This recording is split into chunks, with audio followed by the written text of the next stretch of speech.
The call came on a Tuesday morning in February, and I remember thinking it was weird that I could hear the furnace clicking on downstairs, while everything else in my life was quietly falling apart. I'd been at my desk since 6 a.m. I worked from home, which sounds like a luxury, until you realize it just means your office follows you everywhere. To the bathroom, to the kitchen, to the couch at 11 at night when you're still answering emails because you don't know how to stop. I was a senior financial analyst at a mid-sized logistics company in Mississauga. I was 31. I hadn't taken a vacation day in 14 months. My phone buzzed. It was my mother. "Your father's car needs the timing belt replaced," she said. "No hello. The mechanic said it'll be around 1800. Can you send it by Friday?" I pulled up my banking app while she was still talking. I had transferred money to my parents 11 times in the previous year. I know because I counted later when I was lying in a hospital bed with nothing to do but think. I said yes. I always said yes. My name is Ren. My parents have 2 daughters, me, and my younger sister Tatum, who is 26 and has never in her adult life paid for a single thing her parents didn't eventually come to me to cover. I want to be careful about how I describe my family, because I spent a long time not trusting my own perception of them. My parents are not monsters. They are not dramatic villains. They are just 2 people who decided sometime when I was around 12 or 13 that I was the capable one, the responsible one, the one who would be fine. And Tatum was the one who needed protecting. My parents immigrated from the Philippines when I was 4. My sister was born here. I don't know if that's why. I've thought about it a lot. She was Canadian-born, fully theirs in a way they maybe felt I partly wasn't. Even though I became a citizen at 7 and grew up eating poutine and watching Hockey Night in Canada like everyone else in our Brampton neighborhood. What I know is that by the time I was in high school, I was translating documents for my parents, handling their tax returns, their insurance renewals, their phone plan negotiations. By the time I graduated from university, I was sending money home every month. First it was $300, then it crept to 5, then 8. It was never a formal arrangement. There was no conversation where anyone sat me down and said, "Ren, you are now the financial backbone of this family." It just happens slowly, the way debt accumulates. A little bit at a time until one day you look at the total and feel sick. Tatum got a car for her 19th birthday. My parents asked me to contribute half. She got a solo trip to Portugal for her 21st. My parents said it was a family gift, and could I pitch in $2,000? Her rent was subsidized by them until she was 24, which meant it was subsidized by them until she was 24, which meant it was subsidized by me. She got a dog, a purebred golden retriever named something I won't bother writing down, and my mother told me the food and vet bills were adding up. I kept saying yes. I told myself it was temporary. I told myself I was helping my family get stable. I told myself that my parents had sacrificed everything to come to this country, that they had worked hard and struggled, and that helping them was the right thing to do. I believed that. I still believe parts of it. What I didn't believe but couldn't quite say out loud was that my sister never sacrificed anything for anyone. My boss at the time, I'll call her Sandra, had started making comments, not unkind ones, more like the kind of thing a person says when they're watching a car slowly roll toward a cliff and trying to figure out the right moment to intervene. "Ren, you look exhausted. Ren, when did you last eat a real meal? Ren, you have 3 weeks of vacation banked. HR is going to start sending me notes." I laughed it off. I was fine. I was always fine. The collapse happened on a Thursday in April. I was on my second coffee, already 4 hours into my workday, when I stood up to get water and the room just tilted. I grabbed the counter. I thought it was a dizzy spell, the kind you get when you stand up too fast. I sat back down. I tried to go back to my spreadsheet. The next thing I remember is my neighbor's face, She had a spare key for watering plants, and apparently my phone had been ringing from inside the apartment for almost 2 hours before she let herself in and found me unconscious on the kitchen floor. I had had a hypertensive crisis. My blood pressure had spiked to the point where my body just shut down. The paramedics who came told me, gently, in the way medical professionals tell you terrible things gently, that if my neighbor hadn't come when she did, the outcome could have been significantly worse. I woke up in the ICU at Trillium Health Partners, connected to monitors, with an IV in my arm and no memory of the ambulance ride. My mother was there. That surprised me. I learned later that my neighbor had called her immediately. My mother sat beside my bed for about 90 minutes, holding my hand and crying quietly. And I thought, okay, this is the moment. This is when things change. Then she stepped out to take a phone call. She was gone for a long time. A nurse came in to check my blood pressure. A doctor explained what had happened and what the next 48 hours would look like. My mother came back in with her coat already on. "The doctors say you're stable," she said. I told her I knew. I'd just spoken to them. Tatum has that venue tour in Whistler this weekend. The deposits are already paid, the flights are booked. She paused. "We think it's best if we still go." I looked at her for a long time. Tatum was getting married in 8 months. The venue tour in Whistler was for the wedding reception. The one I had already contributed $14,000 toward, including a deposit on a caterer, half the cost of her dress, and the full cost of an engagement party we'd hosted at my parents' house in February. The flights to Whistler were non-refundable. The hotel was non-refundable. These were facts my mother repeated several times while I lay there with a blood pressure cuff around my arm. "You said stable yourself," I told her. "You'll be okay," she said. "You're strong." They left the next morning, both of them. My father didn't come to the hospital at all. He had been at home, apparently, managing some kind of situation with the basement flooding. He sent a text that said, "Feel better, kiddo," with a thumbs-up emoji. I lay in my ICU room and listened to the sounds of the ward. There was a curtain around my bed. The monitor beeped. Somewhere down the hall, someone was snoring. I didn't cry. I was too tired to cry. Sandra came on the second day. She brought a coffee from the Tim Hortons in the lobby. She knew my order, and a card that the whole team had signed. My work friend Paolo brought flowers. My neighbor, the one who had found me, came twice. My university friend Gwen drove in from Hamilton. None of those people were related to me. On day 4, I asked a nurse if I could see the visitor log. I wasn't even sure why I asked. I think part of me wanted to confirm the reality of what had happened, to see in black ink that the people who were supposed to come hadn't.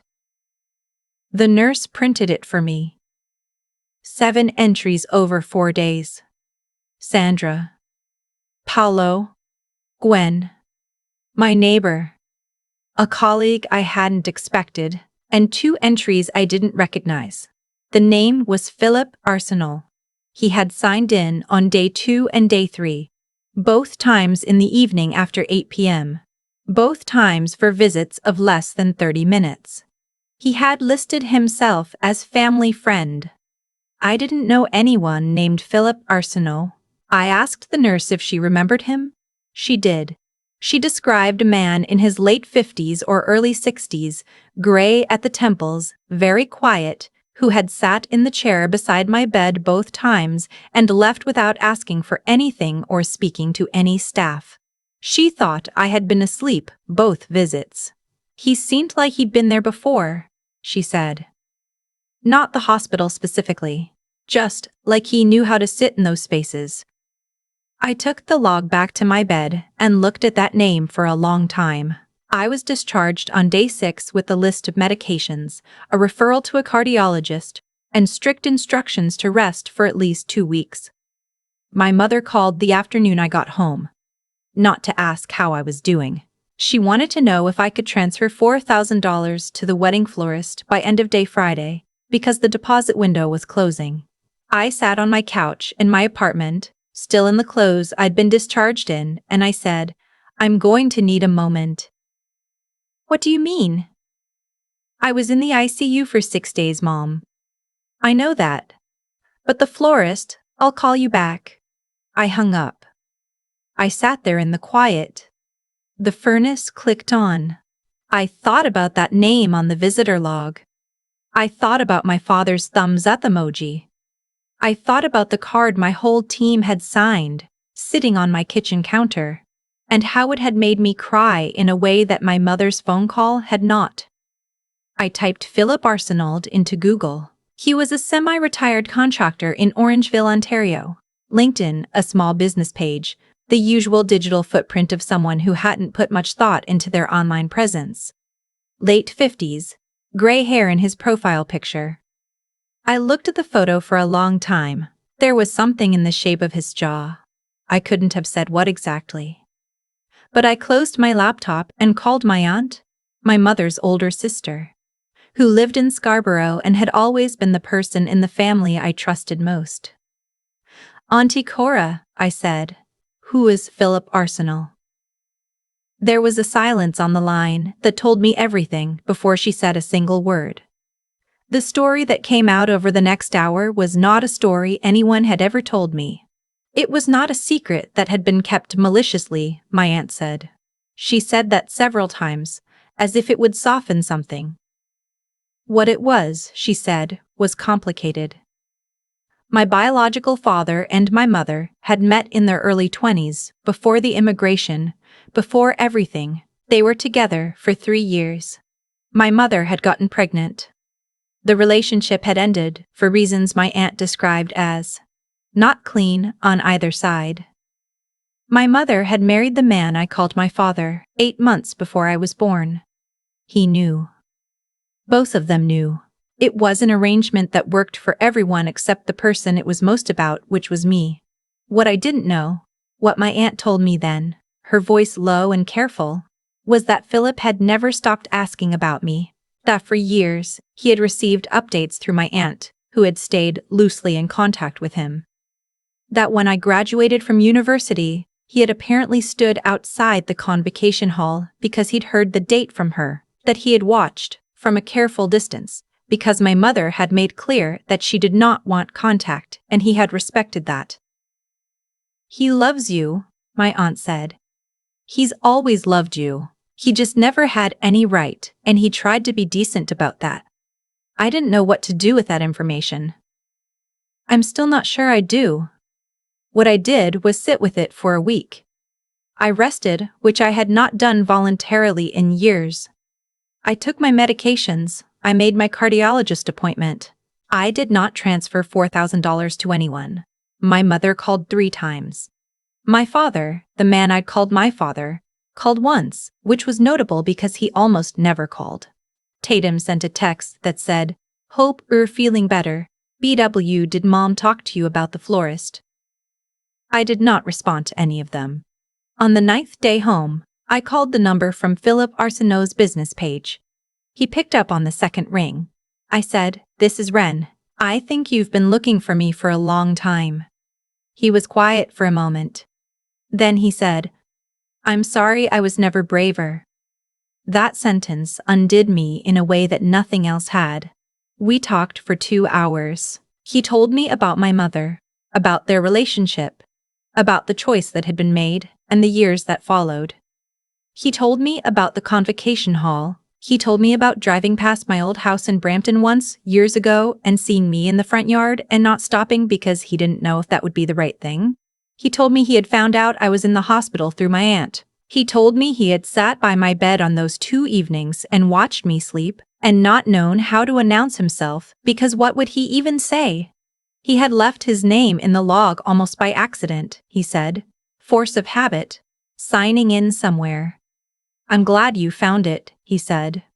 I told him what my life had looked like. The money, the timing belts and the wedding flowers and the 14 months without a vacation day. The hypertensive crisis at 31. He listened without interrupting. "You were carrying things that weren't yours to carry," he said. I didn't argue with that. When I finally called my mother back, I didn't bring up Philip. Not yet. What I told her was that I would not be contributing anything further to the wedding. I told her I would not be sending the florist deposit. I told her that I needed to spend the next several months focusing on my health, and that I was going to be making some significant changes to how I managed my finances going forward. She did not take it well. She said I was being selfish. She said everything she had sacrificed. She said Tatum would be devastated. She said the family had always counted on me. She cycled through all of it, and I sat on my couch and let her cycle. And when she finished, I said, I know. I understand why you're upset. But this is what I'm doing. What happened to you? She said. I was in the ICU for 6 days, I said. No one from this family came.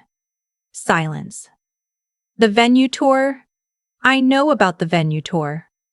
I was there when you told me about it. She hung up. Tatum called 20 minutes later. She hung up. Tatum called 20 minutes later. She said she couldn't believe I was doing this to her. She said her wedding was the most important day of her life, and I was making it about myself. She said she had always known I resented her. I let her talk. When she wound down, I told her I loved her, and I hoped the wedding was everything she wanted, and that I needed to go because I had a doctor's appointment. My father called that evening. He said, "Your mother is pretty upset." I said I knew. He asked if I was okay. I said I was working on it.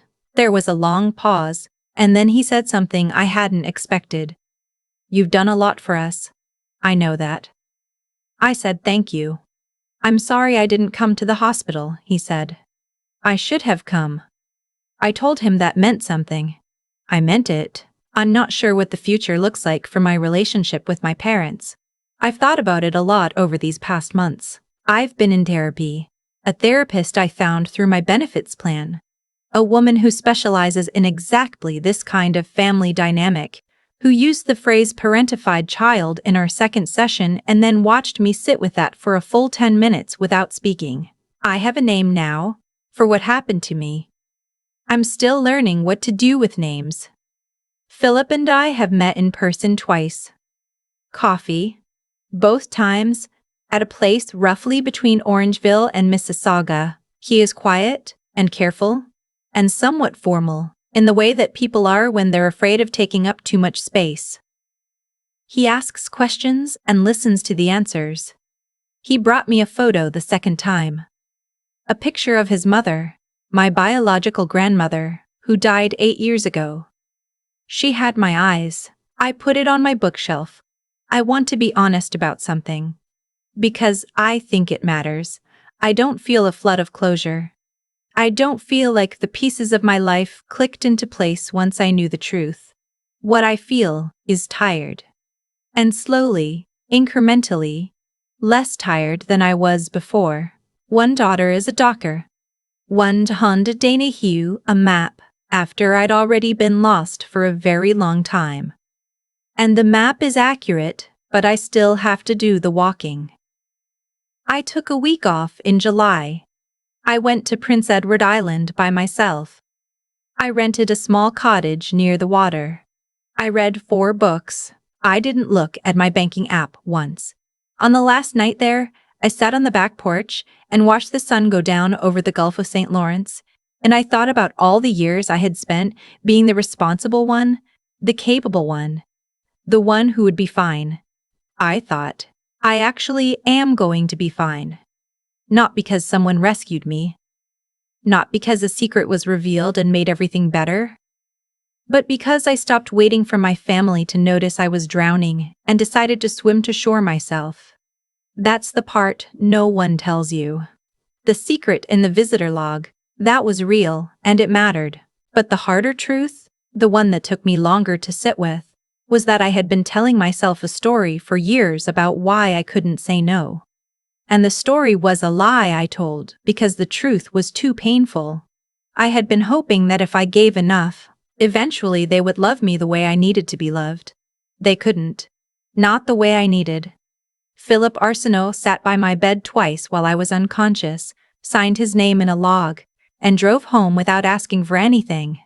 Sometimes love looks like that. Quiet, patient, not asking to be repaid.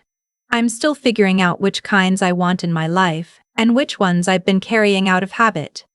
But I'm figuring it out with a clearer head than I've had in a very long time. And my blood pressure, for the record, is finally normal. I've been thinking a lot lately about what it actually costs to be the reliable one. Not in money. Though the money was real, and the total, when I finally added it up, made me sit down on my bathroom floor for a few minutes. But the deeper cost, the cost in sleep, in health, in the quiet daily erosion of believing that your needs matter less than everyone else's. That's the thing nobody talks about when they tell you that you're strong. Strong is what people call you when they need you to keep going without complaint. It's a compliment that functions like a cage. I spent years inside that cage. And what I kept waiting for, what I think I genuinely believed would eventually happen, was that the people I was carrying would notice the weight and help me put it down. That my mother would one day say, "You've done enough." That my sister would offer without being asked. That my father would show up. Not for a crisis. Just on a regular Tuesday. They didn't. And here's what I've come to understand about that. Not with bitterness, but with something that feels more like clarity. People who take don't stop taking because you've given enough. They stop when the giving stops. That's not a moral failing on their part necessarily. It's just a pattern, and patterns don't break themselves. What broke mine was a blood pressure crisis and 6 days in a hospital bed and a name I didn't recognize on a visitor log. Philip didn't know me. Not really. He knew the outline of me. A graduation ceremony, seen from a distance. Updates passed through my aunt over the years. A sleeping woman in a hospital room he had no claim to visit. And yet, he came. Twice. Quietly. Left his name and drove home. He didn't ask for anything in return. He didn't announce himself or make it about what he deserved. He just showed up, because showing up was the right thing to do. That contrast between the people I had given everything and the stranger who gave without being asked rearranged something in me permanently. Not dramatically. Not all at once. But in the way that a small true thing, once understood, makes it impossible to unsee. Tatum's wedding went ahead. I wasn't there.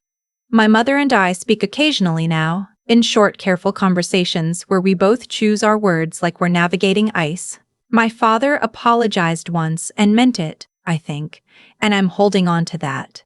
Philip and I are still meeting for coffee, still figuring out what we are to each other, still taking it slowly, because slow is the only pace that doesn't break things.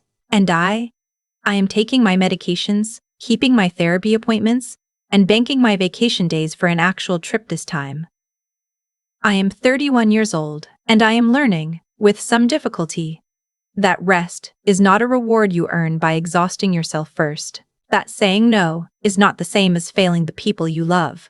That the quietest kind of love, the kind that signs its name in a log and asks for nothing, is sometimes the most honest kind there is. I don't know if I believe the universe balances accounts, but I do believe that what you practice becomes what you are. I practiced giving until it nearly killed me. I'm practicing something different now.